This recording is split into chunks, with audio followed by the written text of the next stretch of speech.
Hey everybody, Cliff Ravenscraft here from podcastanswerman.com and gspn.tv. In my last video blog update, I had shared with you my most recent purchase of the Sony UWP V6 wireless microphone system. If you didn't catch that video, head over to podcastanswerman.com/UWP. Now, if you actually check out that video, you'll notice that I was in my studio and the lighting was not great. And I had seen a friend of mine, a good friend of mine named Pat Flynn, who had recently purchased some studio lighting for a green screen setup that he has. And I decided, you know what, I could probably go for some good lighting myself. And the setup I chose to go with is the Cowboy studio setup. Now, I want to tell you, I read a lot of the reviews. By the way, the setup that I have is almost identical to the one that Pat Flynn is using. His came with a 2-light setup and mine is a 3rd light. It has a 3rd light with it. So that not only can you light your green screen from the left and from the back, but you also have a light overhead. Hopefully I'll be able to demonstrate some of this to you by the end of this video.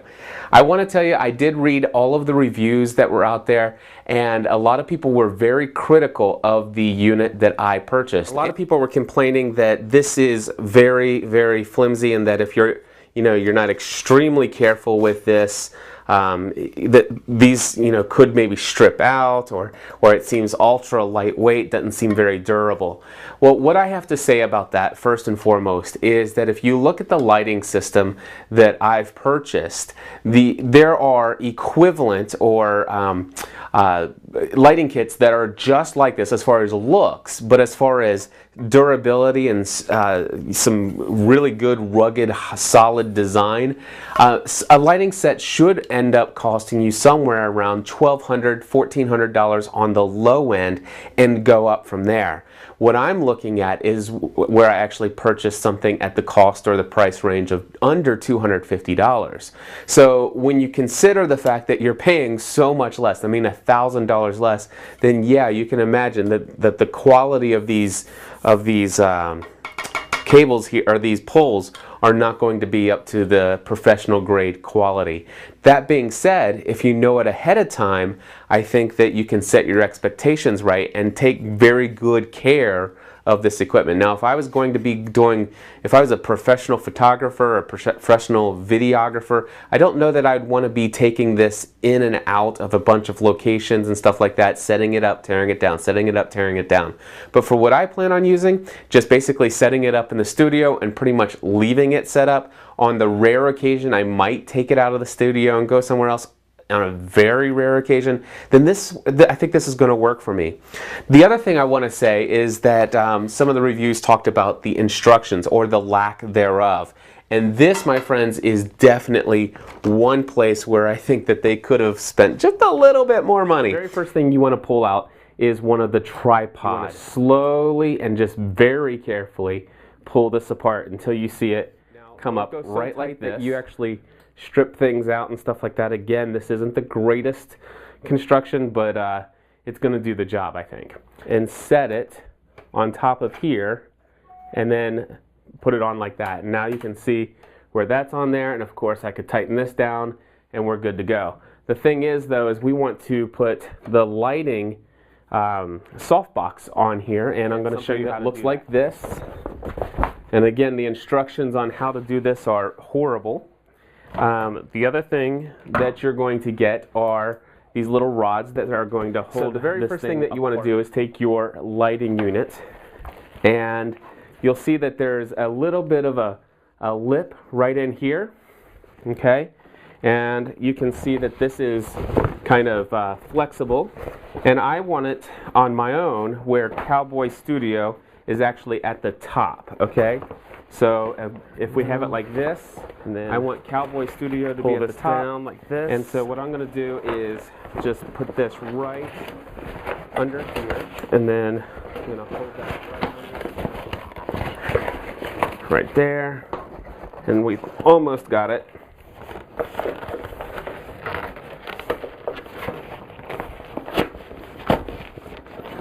And there. So when it's finished, it should look like this. If you're holding it straight up, the Cowboy Studio should be at the top. Should be underneath this little lip there. And so now we're good to go. So the next thing that you want to do is you want to grab your metal rods. All right?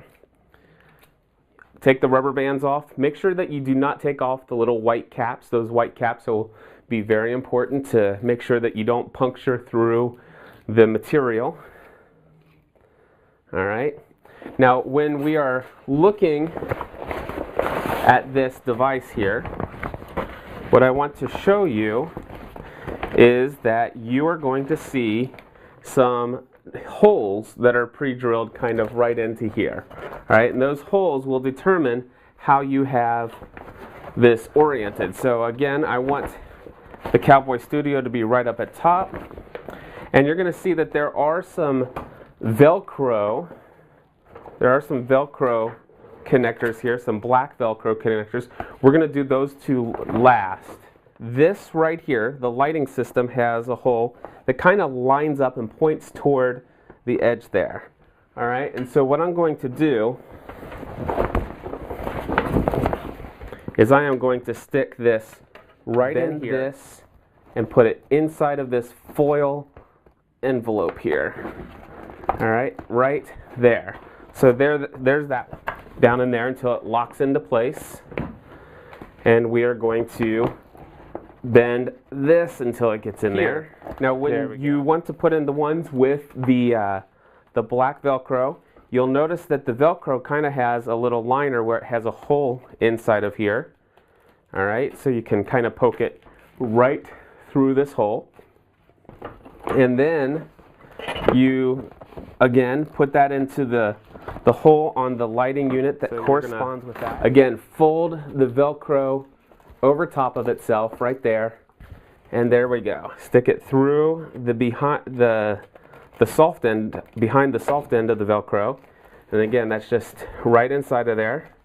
Follow that all the way down to the inside where it points to the other hole that still exists here for this one. All right. Okay, I got that plugged in all the way. And now what I want to do is bring this up here, and I want to pull that down, and I want to Velcro that in. All right? So there you go. That, my friends, is how you install those brackets. All right? And now what you could do is go ahead and bring your post in. Put this down on here and tighten that onto here. And now we have this. All right, so next we are going to take our light bulbs. Now, by the way, there is one light bulb that is bigger than all the other light bulbs. To put into these soft boxes here, the two soft boxes that are same, you want to use the 45-watt lights. Okay, so now I'm going to put my final light bulb in here.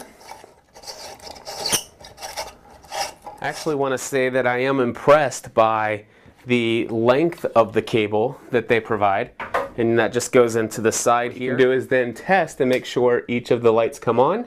Now what you want to do is take the inner curtain. You'll see that it has some Velcro strips that will align right up here with the inside of the unit, and there. Now, I'll be honest with you, I am slightly concerned about the fact that this inner section here can and does touch just barely that center bulb. That kind of concerns me. Although I will tell you that I've had the other light on there for a few minutes, and I just went up and went like this and touched the bulb and did not burn myself. I know that compact fluorescent bulbs are not as hot as regular incandescent bulbs, but still, I just want to point out that me personally, it concerns me. All right, and then you just take the next outer filter here, and you just kind of, well, first and foremost, I want to tell you that there's Velcro right here at the top and the bottom and on both sides, and the receiving end of that Velcro is there and there as well. So put that on right like that. Match up the Velcro strips on both the top and the bottom and on both sides. Right like that. 2, 3, 4, and 5. And so there we go. Now check this out. If I were to move this right over to, let's say, here, and there we go. I'm basically here in my studio. I'm extremely well lit, and I can see that I actually have my glasses on, and there's not, at least right now, I can't tell a glare. I'm actually viewing myself through a mirror that's on a tripod kind of mic stand personal setup that I have that I use to be able to see the viewfinder to make sure that I'm in view here. But yeah, so this is my lighting setup now, and wow, it is a lot brighter, and certainly I'm probably going to show up with a little bit more high-def look and feel now that I have gotten rid of that low light situation. Now, the thing is there's another piece of gear here that is for the overhead. So the first thing that I want to do is I want to start out again with the biggest tripod stand. Again, you want to loosen that up right there. Good, so I'm going to tighten that down. Inside of here is your softbox for the top, I guess. And looks like this one actually comes with it already kind of put together. You push that back like that, and you have it. The next thing is that you would want to put your big bulb here. Open this up. Push this right up inside of here, right like that. There's that. I'm gonna unscrew this so that we can clamp down onto here. Okay, so it goes through the bottom one. Looks like there is a difference. I don't know what that top section would be for, but okay, let's pull that through. I can see that that does tighten that down. So again, I'm not sure quite what goes through here, but it certainly needs to go through the one that it will clamp down and tighten down when you put that on there. You would put this little clamp with the little hook there, take your little sandbags right there, seat it down right like this. So yeah, that does seem right, I guess. And so you would tighten that, turn it on, and it works. And there we go. I think I now have a perfectly lit studio. I am very impressed with this lighting kit. So there we go. That's how you install the this Cowboy studio lighting system. Can't believe it didn't come with instructions, but hey, we got it all put together, and I think the lighting in here looks pretty darn good. Now, of course, I could certainly deal to play around with placement and everything. I think what I will do is podcastanswerman.com/lighting. Again, that's podcastanswerman.com/lighting for a blog post where you can find where you can purchase all of this gear. And again, if you do purchase this gear using my affiliate link in the blog post over there, I do receive a commission for each one of those sales. So I appreciate you using my link if you do. And for those of you who have already purchased this light setup, and this has helped you on how to install the Cowboy Lighting Studio, I'm glad to have provided this for you. Do me a favor, check out podcastanswerman.com. I have well over 200 podcast episodes of free advice to help audio podcasters. And I just want to say thank you to each and every one of you who actually go through all the trouble to go to youtube.com/podcastanswerman and click the subscribe button. That really means a lot to me. I'm hoping to get this YouTube channel to the level of my old YouTube channel so I can get rid of the 15-minute limit, and so that I can get into the partner program so that I can finally update my own thumbnails. Anyway, God bless you all. Thank you for tuning in to another episode of my video blog update here at podcastanswerman.com. Bye-bye.